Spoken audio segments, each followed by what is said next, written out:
నమస్కారం మిత్రులారా. ఈరోజు మనం క్యాన్, మే, షుడ్, మస్ట్ గురించి నేర్చుకుందాం. వీటిని ఆక్సిలియరీ వర్బ్స్ అంటారు. ముందుగా క్యాన్ గురించి తెలుసుకుందాం. క్యాన్ను ఒక వ్యక్తి యొక్క ఎబిలిటీ అంటే సామర్థ్యాన్ని చెప్పడానికి ఉపయోగిస్తారు. తెలుగులో మనం గలను, గలడు, గలదు, గలరు వంటి పదాలను ఉపయోగిస్తాం. ఇవి ఒక వ్యక్తి సామర్థ్యాన్ని తెలియజేస్తాయి. ఉదాహరణకు I can speak English. నేను ఇంగ్లీష్ మాట్లాడగలను. ఇది నా సామర్థ్యాన్ని తెలియజేస్తోంది. I can understand Tamil. నేను తమిళం అర్థం చేసుకోగలను. I can swim across the lake. నేను ఈత కొట్టి సరస్సును దాటగలను. He can work on this problem.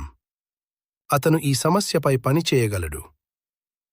She can speak 5 languages. ఆమె 5 భాషలు మాట్లాడగలదు. ఇక్కడ క్యాన్ ఒక వ్యక్తి సామర్థ్యాన్ని తెలియజేస్తోంది. కొన్నిసార్లు క్యాన్ను పర్మిషన్ అంటే అనుమతి ఇవ్వడానికి కూడా ఉపయోగిస్తారు. ఉదాహరణకు యు కెన్ గో నౌ. మీరు ఇప్పుడు వెళ్ళవచ్చు. You can say that again. మీరు ఆ మాటను మళ్లీ చెప్పవచ్చు. ఇప్పుడు దీని స్ట్రక్చర్ చూద్దాం. Subject plus can plus verb యొక్క ఫస్ట్ ఫార్మ్. ఉదాహరణకు you can use my phone. మీరు నా ఫోన్ ఉపయోగించవచ్చు. ఇప్పుడు మే గురించి తెలుసుకుందాం. మేను ప్రాబబిలిటీ అంటే సంభావ్యత చెప్పడానికి ఉపయోగిస్తారు.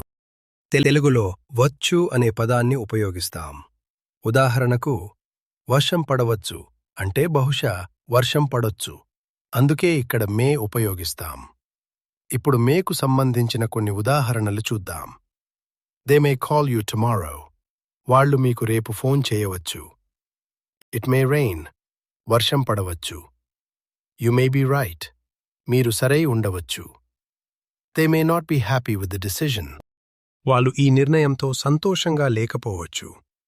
He may agree with this plan. అతను ఈ ప్రణాళికకు అంగీకరించవచ్చు. మేను పర్మిషన్ అంటే అనుమతి అడగడానికి కూడా ఉపయోగిస్తారు. ఉదాహరణకు may I ask you a question.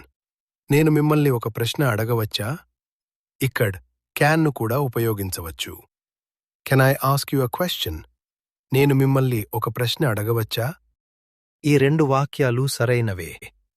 ఇప్పుడు షుడ్ గురించి తెలుసుకుందాం. షుడ్ను సలహా ఇవ్వడానికి ఉపయోగిస్తారు. అంటే ఎవరైనా ఏమి చేయడం మంచిదో లేదా ఏమి చెయ్యాలో చెప్పేటప్పుడు షుడ్ ఉపయోగిస్తాం. ఉదాహరణకు you should obey your parents. మీరు మీ తల్లిదండ్రుల మాట వినాలి. You should drink a lot of water. మీరు ఎక్కువగా నీళ్లు తాగాలి. We should be there to support her. ఆమెకు మద్దతుగా మనం అక్కడ ఉండాలి. He should bring a jacket with him. అతను తనతో ఒక జాకెట్ తీసుకురావాలి. ఇక్కడ మనం ఏం చేయటం మంచిదో ఏం చేయాలో సలహా ఇస్తున్నాం.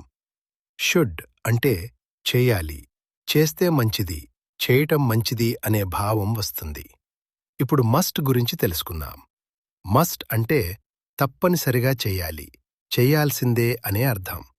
అంటే ఏదైనా పని చాలా అవసరమైనప్పుడు, అది ఒక నియమం అయినప్పుడు లేదా తప్పకుండా చెయ్యాల్సిన పరిస్థితి ఉన్నప్పుడు మస్ట్ ఉపయోగిస్తాం.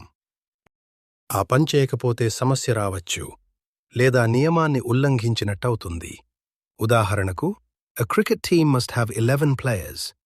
ఒక క్రికెట్ జట్టులో తప్పనిసరిగా 11 మంది ఆటగాళ్లు ఉండాలి. We must go to school tomorrow. మనం రేపు తప్పనిసరిగా పాఠశాలకు వెళ్ళాలి. I must do my homework. నేను నా హోంవర్క్ తప్పనిసరిగా చెయ్యాలి. You must stay at home. మీరు తప్పనిసరిగా ఇంట్లోనే ఉండాలి. She must obey the rules. ఆమె నియమాలను తప్పనిసరిగా పాటించాలి. You must come on time. మీరు సమయానికి తప్పనిసరిగా రావాలి. ఇప్పుడు మీరు ప్రాక్టీస్ చేయాలి. ఈ ప్రాక్టీస్లో మీకు పైన ఒక హింట్ కనిపిస్తుంది. ఆ హింట్లో తెలుగులో కొన్ని సూచనలు ఉంటాయి. ఉదాహరణకు గలను, చెయ్యాలి, తప్పనిసరిగా చెయ్యాలి లేదా వచ్చు. ఆ హింట్ను చూసి క్యాన్, షుడ్, మస్ట్, మే వీటిలో ఏ ఆక్సిలరీ వర్బ్ ఉపయోగించాలో మీరు గుర్తించాలి. తర్వాత ఇచ్చిన సబ్జెక్ట్ మరియు వర్బ్ను ఉపయోగించి ఒక సరైన ఇంగ్లీష్ సెంటెన్స్ తయారు చేసి గట్టిగా చెప్పాలి. ఉదాహరణకు, I can speak English. You must stop smoking. You should obey your parents. ఇలాగే ప్రతి ప్రశ్నలో సరైన ఆక్సిలరీ వర్బ్ ఉపయోగించి పూర్తి వాక్యాన్ని చెప్పాలి. గుర్తుంచుకోండి, క్యాన్ సామర్థ్యం చెప్పడానికి, మే సంభావ్యత లేదా అవకాశం చెప్పడానికి, షుడ్ సలహా ఇవ్వడానికి, మస్ట్ ఏదైనా పని తప్పనిసరిగా చేయాల్సినప్పుడు. అయితే సిద్ధంగా ఉండండి.